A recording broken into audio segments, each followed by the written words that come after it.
throw it in the back car to make weight. We're about 400 pounds too light right now. Villain Squad is welding Homegrown's broken block into the back of the car for weight ballast. We got an extra engine, a couple cylinder heads in there, brake rotors, all kinds of stuff going on.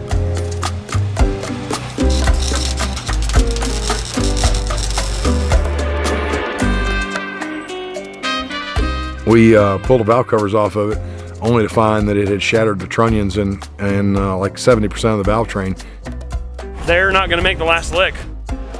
We've certainly not had the experience that we thought we were gonna have. This is what it all comes down to. Right here, right now, last round of qualifying, you have to try and get a better qualifying time because the ladder going into finals is dictated by qualifying ETs. So every single team needs to do everything they can to go as fast as possible this next round.